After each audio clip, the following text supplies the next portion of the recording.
사도행전 27장 9절부터 26절까지 말씀 다 같이 한 목소리로 합독하겠습니다. 시작. 여러 날이 걸려 금식하는 절기가 이미 지났으므로 항해하기가 위태한지라 바울이 그들 권하여 말하되 여러분이여 내가 보니 이번 항해가 화물과 배만 아니라 우리 생명에도 타격과 많은 손해를 끼치리라 하되 백부장이 선장과 선주의 말을 바울의 말보다 더 믿더라. 그 항구가 겨울을 지내기에 불편하므로 거기서 떠나 아무쪼록 베니스에 가서 겨울을 지내자 하는 자가 더 많으니 베닉스는 그레데 항구라. 한쪽은 서남을 한쪽은 서북을 향하였더라. 남풍이 순하게 불매 그들이 뜻을 이룬 줄 알고 닻을 감아 그레데 해변을 끼고 항해하더니 얼마 안 되어 섬 가운데로부터 유라굴로라는 광풍이 크게 일어나니 배가 밀려 바람을 맞추어 갈 수 없어 가는 대로 두고 쫓겨 가다가 가우다라는 작은 섬 아래로 지나 간신히 거루를 잡아 끌어올리고 줄을 가지고 선체를 둘러 감고 스르디스에 걸릴까 두려워하여 연장을 내리고 그냥 쫓겨 가더니 우리가 풍랑으로 심히 애쓰다가 이튿날 사공들이 짐을 바다에 풀어버리고 사흘째 되는 날에 배의 기구를 그들의 손으로 내버리니라. 여러 날 동안 해도 별도 보이지 아니하고 큰 풍랑이 그대로 있음에 구원의 영광마저 없어졌더라. 여러 사람이 오래 먹지 못하였음에 바울이 가운데에 서서 말하되 여러분이여 내 말을 듣고 그레데에서 떠나지 아니하여 이 타격과 손상을 면하였더라면 좋을 뻔하였느니라. 내가 너희를 권하노니 이제는 안심하라. 너희 중 아무도 생명에는 아무런 손상이 없겠고 오직 배뿐이니라. 내가 속한 바 곧 내가 섬기는 하나님의 사자가 어젯밤에 내 곁에 서서 말하되 바울아 두려워하지 말라. 내가 가이사 앞에 서야 하겠고 또 하나님께서 너와 함께 항해하는 자를 다 내게 주셨다 하였으니 그러므로 여러분이여 안심하라. 나는 내게 말씀하신 그대로 되리라고 하나님을 믿노라. 그런즉 우리가 반드시 한 섬에 걸리리라 하더라. 아멘.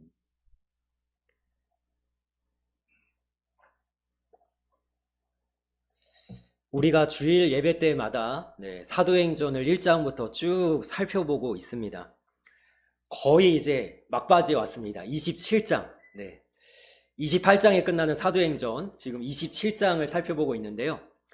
지난주와 이어지는 내용입니다. 지금 바울은 가이사랴라는 곳에 있다가 로마라는 목적지를 향해서 배를 타고 항해하고 있습니다. 자, 오늘 9절부터 26절이라는 이 긴 말씀을 읽었기 때문에 이게 도대체 무슨 말씀인가? 이 말씀의 내용이 무엇인가? 우리에게 말하고자 하는 게 뭔가? 이런 생각을 하실 텐데 제가 오늘은 이 말씀을 아주 성도님들이 이해하기 편하도록 구조를 가져왔습니다. 이 구조를 한번 보시면 자, 9절부터 11절에 바울이 말을 합니다. 정확하게는 바울이 말한다기보다는 하나님께서 바울을 통해서 말씀하시는 겁니다. 이게 앞부분에 있죠. 그 다음에 보시면요. 21절부터 26절까지 맨 뒤에 또 누가 말하냐면 바울이 말하죠. 자, 그러니까 오늘 9절부터 26절은 앞뒤로 뭐가 둘러싸고 있냐면 하나님이 말씀하신다가 둘러싸고 있는데 자, 이 항해 가운데 세 가지의 일이 벌어집니다. 어떤 일이 벌어지냐면 13절, 14절에는 환경이 바뀌고요. 18절, 19절에는 물질이 바뀌고요. 18절과 20절에는 사람이 바뀝니다. 그러니까 바울이 말한다만 바뀌지 않고요. 나머지 바뀔 수 있는 건 다 바뀌고 있어요, 지금.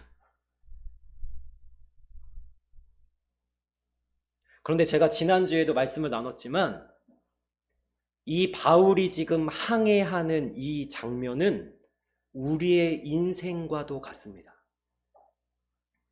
어떠세요? 여러분, 살아오면서 수없이 환경이 바뀌시지 않았습니까? 내가 태어난 곳에 살고 계신 분 아무도 없을 거예요. 계속 환경은 바뀝니다. 또 뭐가 바뀌죠? 물질이 바뀝니다. 여러분, 형편이 안 좋아지신 분 계실 거예요. 어떤 분은 이런 생각 하시는 분도 계실지 모르겠어요. 난 예수님 만나고 형편이 더 안 좋아졌어. 나는 상황이 더 안 좋아졌어. 나는 물질적인, 재정적인 어려움이 더 심한 것 같아. 예수님 만나고. 여러분, 인생이 원래 그래요. 예수님 믿는 사람만 그런 게 아니라 예수님 믿지 않는 사람도 물질이 있다가 사라지고 돈이 있다가도 없어지고 여러분 부유하다가도 가난해지고 좀 없다가도 부유해지는 것이 우리의 인생이에요. 여러분 경험해 보셨잖아요. 수십 년 동안. 또 사실은요, 저는 환경이 바뀌는 것도 힘들고 이 물질이 바뀌는 것도 너무 힘들지만 사실 저의 인생에서 가장 무엇이 힘들었냐면 사람이 제일 힘들었어요. 지금 저는 오늘 사실은 지금 주일 예배를 드리면서 지금 이게 무슨 일인가 지금 싶은데 왜 무슨 일인가 싶으냐면 제가 여러 번 말씀드렸지만 저희 교회는 성도 한 명 없이 시작한 교회입니다. 그렇게 개척을 했어요. 10여 년 전에. 그리고 주일 예배를 드리는 가운데 오늘 가장 많이 지금 예배를 드리고 계셔서 제가 지금 안 보이던 분들 오시고 막 이러니까 지금 지금 제가 너무 좋아가지고 제가 지금 기도하면서 말씀 전하고 있습니다. 들뜨지 말자. 이렇게 지금 여러분, 그런데요. 제가 10여 년 동안 목회를 하면서 느끼는 건 뭐냐면 사람도 있다가도 없고 없다가도 있더라고요. 근데 목회하면서 이게 제일 힘들더라고요. 어떤 분한테는 기대했어요. 의지했어요. 이분이 정말로 교회 일꾼으로 잘 세워지겠구나. 우리 교회 정말 열심을 다하겠구나. 어느 순간 떠나시더라고요. 그런 부침을 수없이 겪고 나니까 여러분 사람은 변하더라고요. 사람은. 오늘 그래서 이제 오늘 말씀이 이해가 되시죠? 아주 단순합니다. 바울이 하나님의 말씀을 선포하는 거예요. 그런데 그 말씀 가운데 살아가는 우리, 하나님의 말씀을 받아서 믿음으로 살아가는 우리에게는 수많은 일들이 일어나는 거예요. 말씀을 붙잡아야지, 하나님을 의지해야지, 나 주님을 따라가야지, 나는 하나님의 사람으로 살아가야지, 이렇게 애를 쓰는데 우리에게는 그 가운데 너무나도 많은 풍파와 파도가 치고 바람이 불고 비가 내리고 창파가 우리에게 찾아오고 여러 가지 일들이 우리에게 벌어지는 거예요. 그러면서 이 말씀은 우리에게 도전하고 있는 거예요. 뭘 도전하고 있느냐? 그러면서도 말씀을 붙잡을 수 있겠느냐는 거예요. 너의 인생에 우여곡절이 많고 사면초가 같은 상황들이 벌어지고 네가 정말로 앞으로 가도 뒤로 가도 어찌할 수 없는 그러한 일들이 벌어질지라도 여전히 믿음으로 이 삶을 살아갈 수 있느냐 도전하는 거예요. 그래서 오늘 말씀의 제목을 제가 이렇게 정했습니다. 내 길 인도하시니. 여러분, 바울이 항해를 하는데 바울과 함께 배를 탄 사람들이 항해를 하는데 누가 인도하시냐면 하나님이 인도하세요. 그런데 하나님은 우리를 인도하실 때 무엇으로 인도하시냐면 말씀으로 인도하세요. 그러니까 우리의 인생은요, 말씀이 둘러싸고 있는 거예요. 오늘 본문의 말씀처럼 시작도 말씀이고 끝도 말씀이에요. 그러면 그 중간에 일어나는 수많은 일들이 다 뭐예요? 말씀으로 인도하시는 거예요. 금요일 아침에 새벽입니다. 금요일 새벽에 우리 성도님들 아시는 분은 아시다시피 제가 트루키에 있던 첫째 아들 가족이 지금 저희 집에 와서 첫째 손주, 둘째 손주가 다 저희 집에 있습니다. 금요일 새벽에 애기 울음소리 때문에 깼어요. 그래가지고 깨가지고 가만히 누워서 생각을 했는데 무슨 생각이 드냐면 제가 구체적으로 말씀드릴 수는 없지만 저에게 정말 무겁게 불가능하다고 여겨지는 큰 산 같은 것이 저를 둘러 덮는 것 같은 거예요. 이게 정말 이 일이 가능할까? 이 일이 정말 해결될까? 이렇게 하나님이 과연 역사하실까 싶은 답답함에 제가 새벽에 이렇게 누워 있어요. 하나님, 이거는 큰 산 같습니다. 하나님, 저는 정말 이것이 하나님 하실 수 있을지 잘 모르겠습니다. 이렇게 하고 있는데 저한테 말씀이 떠올랐어요. 어떤 말씀이냐? 우리 성도님들도 잘 알고 있는 말씀이에요. 스가랴서 4장 6절 7절 말씀을 보니까요, 하나님 이렇게 말씀하십니다.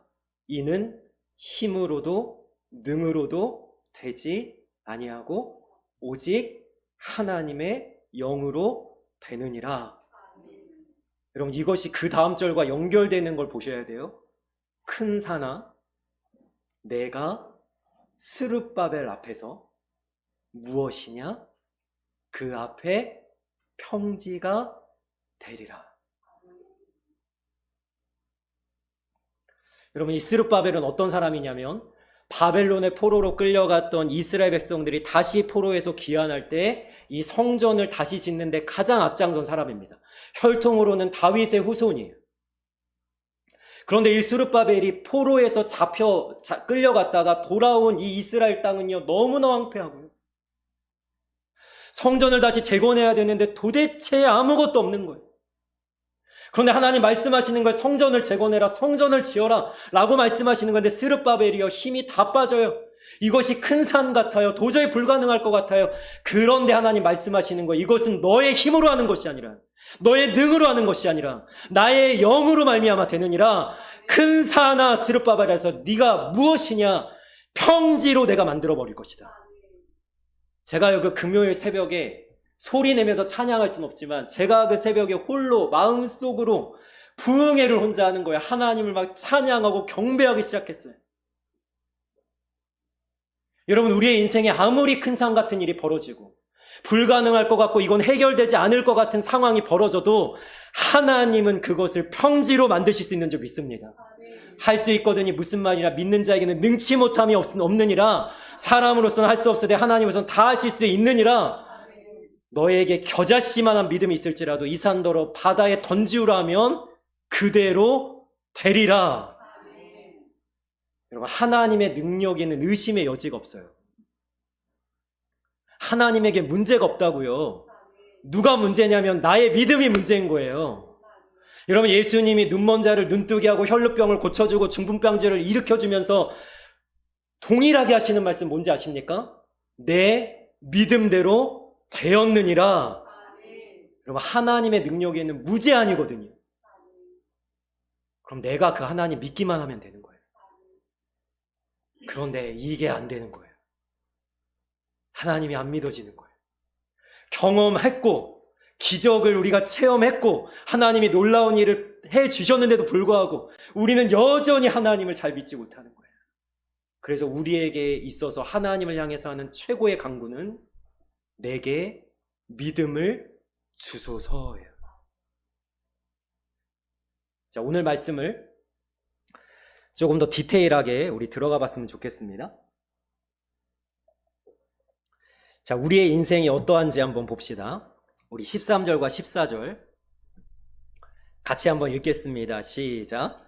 남풍이 순하게 불매 그들이 뜻을 이룬 줄 알고 닻을 감아 그레데 해변을 끼고 항해하더니 얼마 안 되어 섬 가운데로부터 유라굴로라는 광풍이 크게 일어나니 아멘. 여러분, 우리의 인생 어떠냐면 신나다가 괴롭습니다. 여러분, 이 바울과 함께 항해하는 사람들이 어떻게 시작을 하냐면 이렇게 시작을 했어요. 그레데 항구에서 이제 베닉스라는 곳에 빨리 가려고, 거기가 겨울을 지내기가 좋은 거예요. 그래서 빨리 가려고 항해를 시작하는데 어떻게 되냐면 바람이 순하게 부는 거예요. 그러니까 어때요? 신이 났어요. 야, 우리가 생각하는 대로 되는구나. 야, 하나님이 역사하시는구나. 그러면서 신나게 출발했어요. 야, 이거 베니스에 금방 도착하겠다. 야, 우리 항해가 너무 순조롭겠다. 하나님이 형통하게 하시나 보다. 그러고 갔어요. 그런데 뭐라고 얘기해요? 얼마 안 돼요. 유라굴로라는 광풍이 크게 일어나니, 여러분 태풍에 이름 붙이잖아요, 우리? 이게 보통 광풍이 아닌 거예요. 진짜 아마 사람이 어떻게 할 수 없는, 선주와 이 선장과 이 선원들이 어떻게 할 수 없는 광풍이 갑자기 불어닥치는데, 여러분 우리의 인생도 이와 비슷하지 않습니까? 어떨 때는 순풍이 불어요. 야, 내 삶이 이렇게 행복할 때가 있었나? 오늘처럼 좋을 때가 있었나? 야, 평안하다, 평안하다 라고 하다가도 어느 순간 오후가 되면요, 갑자기 무슨 일이 터져요. 그래서 막 또 하나님 앞에 부르짖고, 또 이거 문제를 가지고 우리 또 누군가에게 도움을 요청하고 막 그러다가 또 어떻게 돼요? 그 광풍이 잠잠해져서 또 순풍이 불어요. 그래서 또 하나님 감사합니다, 만족합니다 하다가 또 광풍이 불고, 신나다가 괴롭다가. 두 번째로 우리 18절과 19절 같이 읽겠습니다. 시작. 우리가 풍랑으로 심히 애쓰다가 이튿날 사공들이 짐을 바다에 풀어버리고 사흘째 되는 날에 배의 기구를 그들의 손으로 내버리니라. 아멘. 여러분, 우리의 인생은 또 어떠냐면 채웠다가 버렸다가 하는 거예요. 오늘 말씀에 나와 있지 않지만, 여러분 맨 처음에 항해를 시작할 때 어떻게 시작했을까요? 여러분 여행 가보셨죠? 여러분 여행 갈 때 어떻게 하시죠? 배에다가 신나서 물건들을 실는 거예요. 야, 이번 항해, 야, 나 어디도 가보고, 나 이런 것도 한번 구경하고, 나 목적지까지 가는데, 나 이렇게 좀 했으면 좋겠다. 그래서 우리가 가득 채우잖아요, 여행 가방. 그래갖고 막 채운 거예요. 배에다가 막 부푼 가슴을 안고 막 채웠어요. 그런데 광풍을 만났어요. 살아야 되잖아요, 일단. 그래서 어떻게 합니까? 이튿날 사공들이 짐을 바다에 풀어버리고, 사흘째 되는 날에 배의 기구까지도, 여러분 가장 최소한의 모습으로 지금 배를 가장 가볍게 하는 거예요. 왜? 살아야 되니까요. 그들의 손으로 내버리니라.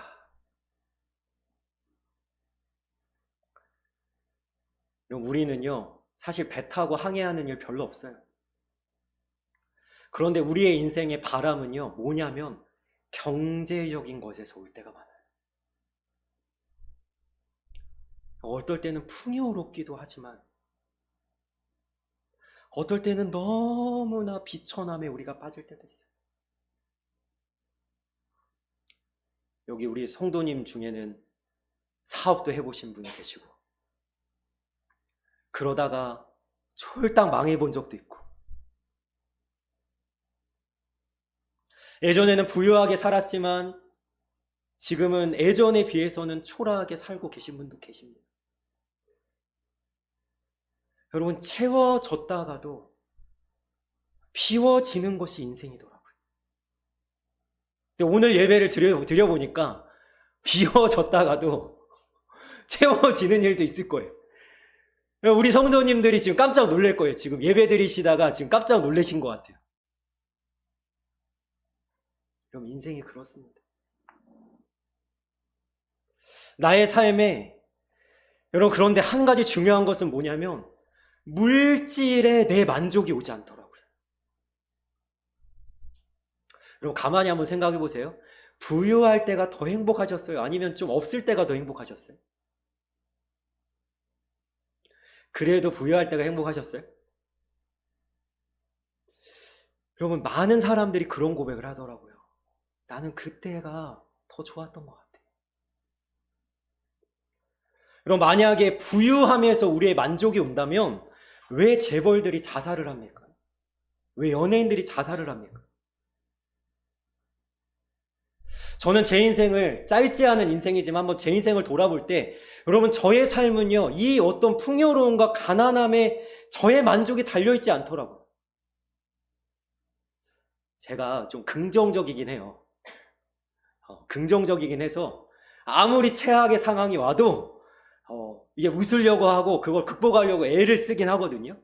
그러나 이거는 긍정의 의미가 아니라 제 인생을 여러분 고백을 한다면 저의 만족은 어디에서 왔냐면 하나님과의 관계에서 오더라고요. 아무리 좋은 일이 있고 아무리 부유해지고 아무리 어떤 물질의 채워짐이 있고 아무리 많은 사람들이 알아줘도 하나님과의 관계가 틀어지면 다 헛것이더라고요. 하나님이 나를 심히 좋게 보지 않으시는데, 하나님이 나를 기뻐하지 않으시는 것 같은데 내가 무엇으로 만족하겠습니까? 불안하고요, 초조하고요, 이거 뭔가 잘못되고 있다, 이런 생각 들어요. 근데 저의 인생에 정말 아무것도 없을 때 있어요. 아무 일도 일어나지 않을 때 있어요. 정말 갑갑하고 답답해서 한 치 앞도 내다볼 수 없는 깜깜할 때가 있어요. 그런데요, 그때 하나님과의 관계가 잘 세워져 있으면요, 정말 거짓말같이 아무것도 두렵지가 않아요. 왜냐하면 하나님이 하실 거니까요. 여러분, 저희가 지금 2026년 시작해서 딱 절반 왔어요. 절반. 무슨 얘기냐면 우리가 6개월 동안 예배 때마다 뭘 고백했냐면 하나님이 하십니다라고 고백했어요. 데살로니가전서 5장 24절 어떤 말씀입니까? 너희를 부르시는 이는 미쁘시니 믿음직스러우시니 그가 또한 이루시리라. 여러분, 하나님이 하실 것을 믿는 사람은 요동치지 않습니다.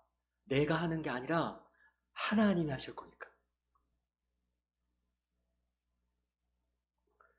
여러분, 세 번째입니다. 18절과 20절 우리 함께 읽어보겠습니다. 시작. 우리가 풍랑으로 심히 애쓰다가 이튿날 사공들이 짐을 바다에 풀어버리고 여러 날 동안 해도 별도 보이지 아니하고 큰 강풍이 그대로 있음에 구원의 여망마저 없어졌더라. 아멘. 여러분, 우리의 인생은 또 어떠냐면 애썼다가 포기합니다. 여러분, 18절 보시면요, 우리가 풍랑으로 심히 애쓰다가, 여러분 여기서 애쓰는 것은 왜 애쓰냐면 아직 소망이 있으니까 애쓰는 거예요. 풍랑이 왔지만 그래도 조금 지나면 괜찮아지겠지. 우리가 물건들 다 버리고 배 기구까지 버려서 그래도 좀 나아지겠지라고 하기 때문에 심히 애쓰고 있는 거예요. 그런데 무슨 일이 벌어졌냐면 풍랑이 그대로 있음에 구원의 여망마저, 여러분 이 단어가 굉장히 의미심장합니다.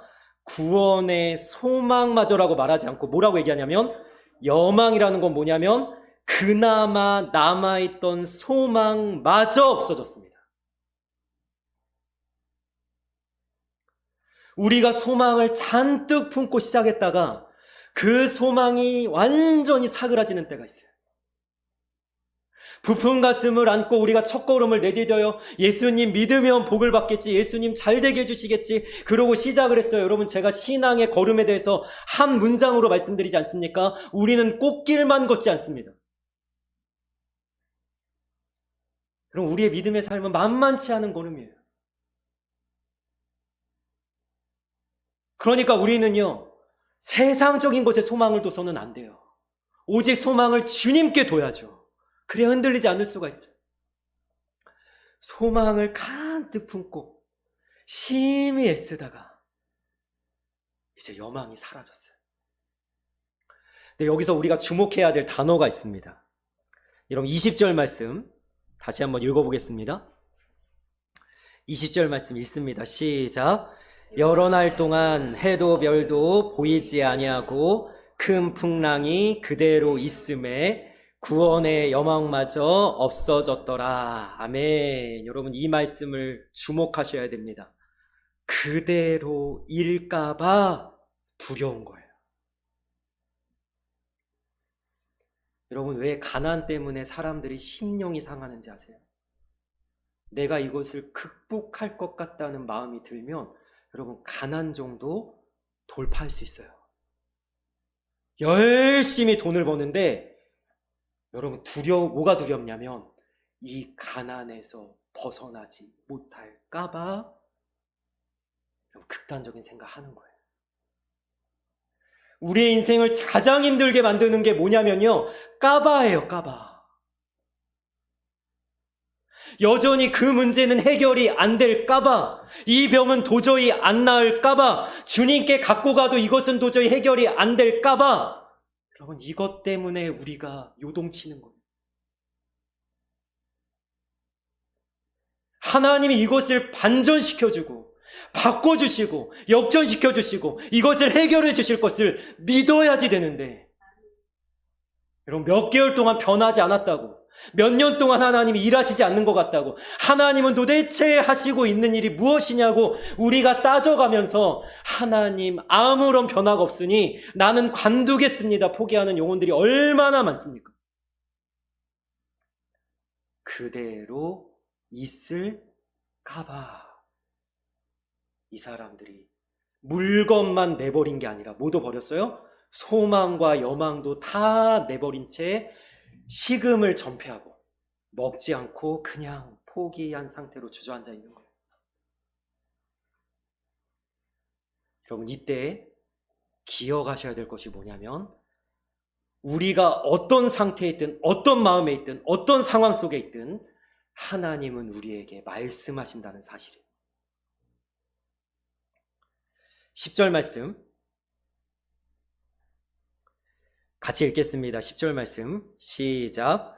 말하되 여러분이여, 내가 보니 이번 항해가 하물과 배만 아니라 우리 생명에도 타격과 많은 손해를 끼치리라 하되. 아멘. 여러분, 바울을 통해서 하나님이 말씀을 주셨어요. 어떤 말씀을 주셨냐면, 항해를 시작하지 마라. 이 항해를 시작하면 어떻게 된다고요? 하물과 배만 아니라 생명에도 타격과 많은 손해가 있을 것이라고 배를 출발시키지 말라고 했는데, 여러분, 이 율리오라는 백부장이 바울의 말보다 선조의 말을 더 믿어서 야, 네가 뭘 알아? 그러고 하나님의 말씀을 무시한 채 항해를 시작했어요. 여러분, 잘 보세요. 하나님은 우리에게 사랑하셔서 말씀하세요. 우리가 사랑하는 자녀에게 불 가까이 가지 말라고 얘기해요. 물 조심하라고 얘기해요. 너 음식 골고루 먹으라고 이야기해요. 여러분, 이거 신앙적으로 좀 이야기할까요? 여러분, 말씀을 매일 먹으셔야 건강합니다. 여러분, 기도를 매일 하셔야 하나님과 관계가 좋아집니다. 여러분, 여러분들이 하나님과의 관계를 잘 맺어야만 여러분들의 인생에 하나님의 소망과 하나님의 축복이 넘쳐날 줄 믿습니다. 여러분, 다 왜 말씀하시냐면 사랑하셔서 말씀하세요. 근데 우리가 듣기가 싫어요. 잔소리 같아서. 저도 저희 엄마 말 지지리도 안 들었어요. TV 저희는 게임이 별로 없었거든요. 저는 무슨 잔소리를 많이 들었냐면 오락실 가지 마라. 근데 오락실에서 살아요. 50원, 100원 계속 집어넣으면서 게임기에 들어가서 막 살아요. 너 밥 잘 챙겨 먹어라. 저 밥을 수없이 버렸습니다. 혼자 먹기 싫어서. 집에 오면요, 아무도 없었어요. 저는 형제가 저밖에 없거든요. 그때 몰랐어요. 엄마 아빠가 나를 사랑해서 말하는 줄 몰랐어요. 여러분, 우리의 자녀들 한번 보세요. 얼마나 말 안 듣는지 보세요. 사랑해서 말한다. 사랑해서. 너 그러니까 열심히 해야 돼. 너 그러니까 친구들이랑 싸우지 말아야 돼. 하나님이 우리를 사랑해서 말씀하신다니까요. 자, 그런데 너무 감사한 것은 4절 말씀 같이 읽겠습니다. 시작. 바울아, 두려워하지 말라. 내가 가이사 앞에 서야 하겠고 또 하나님께서 너와 함께 항해하는 자를 다 내게 주셨다 하였으니 아멘. 여러분, 하나님은 사랑에서도 말씀하시지만 위에서도 말씀하세요. 나를 위해서 말씀하세요. 여러분, 여기 바울뿐만 아니라 바울과 항해하는 많은 사람들을 위해서 하나님 말씀하세요. 뭐라고 말씀하시냐면 한 사람도 생명을 잃어버리지 않을 것이다. 내가 안전하게 지켜주겠다 말씀하세요. 하나님은 우리를 위해서 말씀하시는 거예요. 그래서 우리를 사랑해서 위해서 말씀하시는 이 하나님의 말씀에 귀를 기울이셔야 돼요. 이 하나님의 음성을 여러분 들으면서 사셔야 돼요. 오늘 말씀에서 저는 정말로 질문을 하나 던지고 싶은 게 있었어요. 그게 뭐냐면요. 바울과 함께 항해하는 사람들은 광풍을 만나서 두렵고 물건을 다 내다버리고 근심하며 그리고 여망마저 사라져서 주저앉아 포기하고 있을 때 여러분 놀라운 건 딱 한 사람 바울만 그대로예요. 환경이 바뀌고 물건이 바뀌고 사람이 바뀌는데 하나님의 사람 바울만큼은 굳건하게 서서 그대로 서 있어요. 그럼 제가 그래서 이 말씀을 묵상하면서 질문해 봤어요. 바울은 어떻게 그럴 수 있었을까? 다 무너지고 다 포기하고 다 그냥 소망마저 다 내다버리는데 바울은 어떻게 그럴 수 있었는가? 여러분, 그대로인 것을 붙잡았기 때문이에요. 풀은 마르고 꽃은 시드나 하나님의 말씀은 영영이 서리라. 영원한 하나님의 말씀. 다 변하고 다 바뀌어도 여전히 그대로인 하나님의 말씀을 붙잡은 자는 그대로 굳건하게 담대하게 서 있을 수 있습니다. 여러분, 오늘 제가 만든 표 한번 같이 읽어보도록 하겠습니다. 그대로인 것, 우리 한번 읽겠습니다. 하나님의 시작. 하나님의 살아있는 말씀, 그 말씀을 굳게 붙잡은 사람. 그러므로 여러분이여 안심하라. 나는 내게 말씀하신 그대로 되리라고 하나님을 믿노라. 아멘. 하나님을 믿는 믿음이 우리를 지탱하는 줄 믿습니다. 하나님을 믿는 믿음이 우리를 굳건하게 세워주는 줄 믿습니다. 우리 하나님의 말씀을 굳게 붙잡은 우리의 믿음이 우리를 담대하게 두려움 없이 거침없이 나아가게 하는 줄 믿습니다. 이 믿음을 가지고 달려나갈 수 있는 하나님의 사람들이 되시기를 주님의 이름으로 축복합니다. 아멘. 오늘 말씀을 마무리하면서 제가 프로젝트로 준비하진 않았지만 이 한 구절의 말씀을 함께 나누려고 합니다. 이사야 26장 3절 말씀에 보니까요, 하나님께서 이런 말씀을 주십니다. 주께서 심지가 견고한 자를 평강하고 평강하도록 지키시리니 이는 그가 주를 신뢰함이니이다. 아멘. 여러분, 하나님은 우리가 심지가 견고한 자가 되기를 원하세요. 심지가 견고해지려면 어떻게 해야 되냐면 하나님을 신뢰해야 되는 거예요. 그러면 하나님께서 어떻게 하시냐? 평강하고 평강하도록 지키시리니. 바울은 유라굴로라는 광풍 속에서도 평강함에 굳게 서 있어요. 하나님을 신뢰하기 때문에. 여러분, 이 세상에 얼마나 많은 일들이 일어나고 있습니까? 이 나라가 얼마나 혼란스럽습니까? 여러분, 이 세상 문화가 얼마나 악합니까?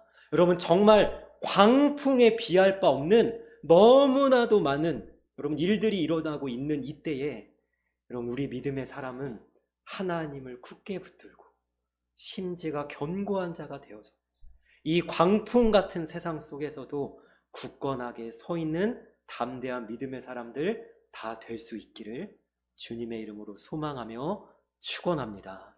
아멘. 기도하겠습니다. 사랑의 아버지,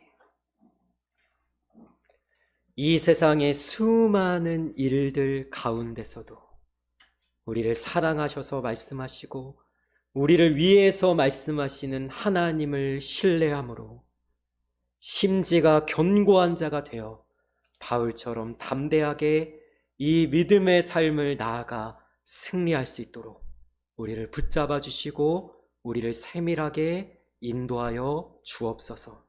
감사하며 우리를 언제나 완벽하게 인도하시는 예수님의 이름으로 기도합니다. 아멘.